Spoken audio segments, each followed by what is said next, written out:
Hai guys, welcome back to my channel. Gimana nih kabar kalian semua hari ini? Semoga kalian sehat-sehat ya, dimanapun kalian berada. Hari ini aku akan sharing ke kalian tentang tidur.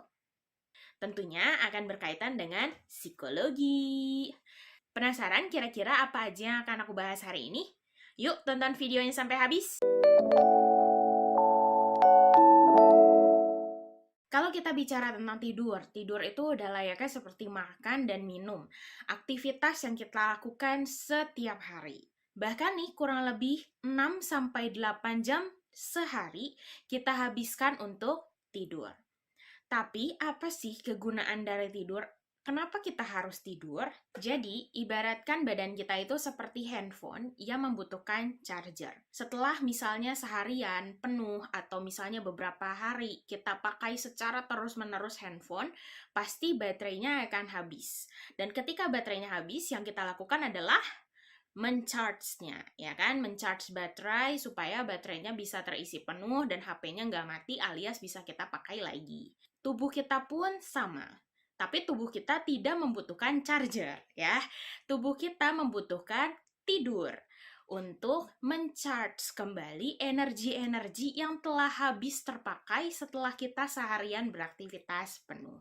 Ketika kita tidur, ternyata otak kita juga tidak tidur, melainkan otak kita bekerja secara aktif. Selain untuk meregenerasi sel-sel tubuh kita juga, di saat tidur itulah otak kita bekerja secara aktif untuk melakukan detox. Ada beberapa bagian-bagian otak yang memang terangsang atau yang memang aktif bekerja khususnya secara efektif pada malam hari saat kita tidur. Misalnya seperti hipotalamus, atau talamus, atau amigdala. Kita tidur setiap hari, tapi apakah tidur kita berkualitas? Nah, ini yang harus dipertanyakan. Tidur yang berkualitas itu tidak hanya penting, tetapi juga sangat berpengaruh terhadap kesehatan kita. Tidak hanya kesehatan fisik, tetapi juga kesehatan mental. Kalau di kesehatan fisik, yang bisa kita lihat misalnya ketika kita cukup tidur atau tidur kita berkualitas, maka keesokan harinya ketika kita bangun, tubuh kita merasa jauh lebih baik, jauh lebih segar dibandingkan sebelum kita tidur. Tetapi ketika kita tidak memiliki kualitas tidur yang baik atau kita tidak cukup tidur, maka keesokan harinya ketika kita bangun tubuh kita merasa pegal-pegal, sakit atau bahkan tidak merasa segar, justru merasa lelah. Kurangnya tidur itu juga bisa berpengaruh terhadap daya tahan tubuh kita. Daya tahan tubuh kita bisa menurun sehingga penyakit-penyakit mudah sekali untuk masuk dan menyerang ke dalam tubuh kita. Kalau berkaitan dengan kesehatan mental, misalnya terutama berkaitan dalam hal emosi. Misalnya ketika kita memiliki kualitas tidur yang baik, kemudian tidur kita cukup, maka emosi kita biasanya akan lebih stabil, ceria. Ketika tidur kita kurang, contohnya adalah kita lebih mudah untuk terpancing secara emosi atau merasa irritated gitu ya. Ada orang yang ngomongnya salah sedikit langsung merasa tersinggung. Hubungan antara tidur dengan kesehatan mental itu ternyata saling timbal balik loh. Adanya perasaan-perasaan negatif yang kita rasakan, misalnya ketika kita merasa khawatir, merasa marah, merasakan emosi yang mendalam gitu ya. Ternyata itu juga bisa membuat kita jadi sulit tidur. Ketika kita sulit tidur, otomatis kualitas tidur kita pun menurun.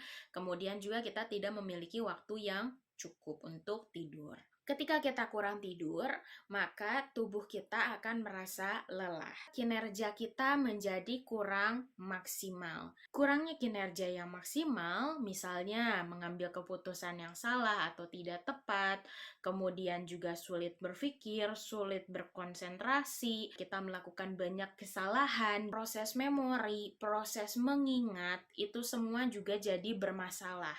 Kita merasa seperti seolah-olah gampang lupa. Dan akibatnya hal-hal itu menumpuk, membuat kita jadi stres. Akhirnya kita tidak percaya dengan diri kita sendiri. Ketidakmampuan kita untuk percaya terhadap diri kita sendiri itu juga mendorong kita untuk selalu merasa cemas, perasaan khawatir setiap waktu. Jadi, gimana caranya untuk kita bisa meningkatkan kualitas tidur kita supaya kesehatan mental kita pun bisa meningkat?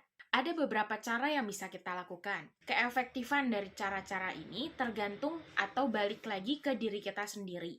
Mungkin kita cocok dengan cara tertentu, tapi orang lain belum tentu cocok dengan cara tersebut, dan sebaliknya. Cara yang pertama itu adalah menjaga rutinitas tidur. Kenapa sih kok penting banget untuk menjaga rutinitas tidur? Karena di dalam tubuh kita itu ada yang namanya body clock atau circadian rhythm, di mana tubuh kita itu beradaptasi atau menyesuaikan dengan apa yang terjadi terhadap tubuh kita. Jadi, misalnya kita terbiasa untuk tidur dari jam 10 malam sampai jam 6 pagi, maka itu akan menjadi seperti suatu habit atau kebiasaan dan body clock kita itu akan mengadaptasi sehingga setiap jam 10 malam kita tuh udah kayak ngantuk dan jam 6 pagi langsung otomatis kebangun. Nah, ketika kita tidak menjaga rutinitas tidur, misalnya hari ini tidur jam 10, besok jam 12, besoknya lagi karena susah tidur jadi misalnya jam 3 subuh baru tidur gitu ya. Akibatnya si body clock ini dia jadi kayak seolah-olah bingung. Aduh, ini yang mana? Aku harus mengadaptasikan diri ke yang mana? Ke yang jam 10, ke yang jam 12, ke yang jam 3 gitu kan. Sehingga kadang kalau hal ini terus berlangsung terus-menerus, maka akibatnya adalah body clock kita akan mulai kehilangan kontrol, kita mulai kehilangan rutinitas gitu ya, sehingga nanti jadi susah tidur. Dan ketika kita tidak bisa menjaga rutinitas tidur kita dengan waktu yang sama, maka hal ini juga akan mengganggu proses adaptasi dari body clock atau circadian rhythm yang ada di dalam tubuh kita. Sehingga akibatnya kualitas tidur kita pun jadi menurun. Cara yang kedua itu adalah relax. Ketika kita banyak pikiran, otomatis kita tidak bisa tidur. Kalau ketika kondisi mental kita sedang bermasalah, misalnya kita sedang marah, sedang emosi, atau dalam kesedihan yang mendalam gitu ya, atau kita lagi cemas, misalkan karena besok ada meeting, atau kita harus memberikan presentasi sehingga kita khawatir, banyak pikiran. Nah, hal itu juga tentunya akan membuat kita jadi tidak rileks. Akibatnya, ketika tubuh kita tidak rileks, maka kita pun jadi sulit tidur. Karena kenapa? Otak kita terus-menerus bekerja. Memang ketika kita tidur, otak itu tetap aktif bekerja. Tetapi ketika kita berpikir secara terus-menerus, memproses informasi secara terus-menerus, otomatis itu juga akan menambah beban dari otak kita. Dan akhirnya tidak hanya otak kita yang aktif bekerja, tapi tubuh kita pun menjadi awake. Makanya penting sekali untuk kita itu bisa relax sebelum tidur. Terutama nih, coba untuk latihan bernafas. Kita bisa coba cari aplikasi-aplikasi yang bisa membantu kita untuk latihan teknik-teknik bernafas. Karena jujur itu sangat membantu. Teknik bernafas ini itu aku udah sering lakuin gitu ya, terutama sebelum aku tidur gitu. Dan itu membuat badan aku bener-bener jadi relax. Selain itu juga kita bisa dengerin nih, misalnya kayak podcast-podcast, atau misalnya lagu-lagu yang bisa menenangkan, yang bisa membantu kita untuk relax. Cara yang ketiga itu adalah atur penggunaan waktu gadget. Kenapa? Karena sekarang kan kayaknya mulai dari bangun tidur sampai kita tidur lagi, yang ada di tangan atau yang kita cari pertama kali itu pasti adalah gadget, handphone terutama. Nah, ternyata nih penggunaan gadget yang berlebih, terutama saat sebelum kita tidur, itu ternyata kurang disarankan. Kalau bisa 1 sampai 2 jam sebelum kita tidur, usahakan untuk minimalisir penggunaan gadget. Karena ketika kita pegang handphone, pegang doang sih nggak masalah. Tapi kalau kita pegang handphone dan udah gitu kita browsing sesuatu, kita ngecek Instagram, kita ngecek media sosial dan sebagainya, otomatis membuat kita jadi awake, kayak nggak mau tidur gitu, nggak pengen tidur karena selalu terjaga, lihat berita tentang si lihat Instagram, ada yang nge-like nggak ya foto gua, ada yang nge-subscribe nggak ya YouTube gua, sehingga akhirnya itu semua pun memakan waktu. Dan waktu yang harusnya kita gunakan untuk tidur, malah kita pakai buat penggunaan gadget dan akhirnya waktu tidur kita jadi berkurang. Ketika waktu tidur kita berkurang, otomatis kualitas tidur kita menurun, kemudian juga jadi besoknya kelelahan, capek sendiri. Jadi disarankan untuk meminimalisir sebisa mungkin penggunaan gadget sebelum tidur. Cara yang keempat itu adalah menulis diary.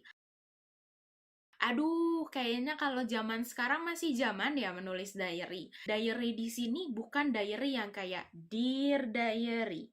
Hari ini tanggal segini aku bla bla bla bla bla bla bla. Bukan. Tapi menulis diary di sini adalah kita bikin catatan sendiri tentang kualitas tidurnya kita seperti apa. Kita bisa tulis tentang pola tidurnya, misalnya jam berapa kita tidur, jam berapa kita bangun, kemudian juga hari ini tidurnya bagaimana, apakah tidurnya cepat, tidurnya normal, susah tidur gitu kan, atau misalnya banyak pikiran jadi akibatnya susah tidur, atau hari ini ada mimpi buruk sehingga di tengah malam keganggu dan akhirnya kebangun. Bisa juga kita tulis hari ini tidurnya sangat nyenyak dan macam-macam, sehingga pas ketika misalnya kita punya masalah atau punya gangguan tidur yang lebih serius lagi, misalnya yang harus sampai dikonsultasikan dengan dokter, maka setidaknya kita punya catatan. Cara yang kelima itu adalah ciptakan suasana yang nyaman untuk tidur. Kalau misalnya ruangannya tidak nyaman, misalnya banyak barang, banyak perabotan, atau mungkin misalnya berdebu, berisik, mengganggu gitu, kualitas tidur kita jadi berkurang. Usahakan untuk membuat ruangan itu senyaman mungkin buat tidur. Cara yang terakhir itu adalah mencari bantuan. Cara yang terakhir ini lebih ditujukan untuk orang-orang yang memang memiliki gangguan tidur. Skala yang kalau kita udah benar-benar tidak bisa atau sulit tidur. Misalnya seperti insomnia, atau sering mengalami mimpi buruk, gangguan kecemasan yang mengakibatkan jadi sulit tidur. Sebisa mungkin usahakan untuk cari bantuan. Kenapa?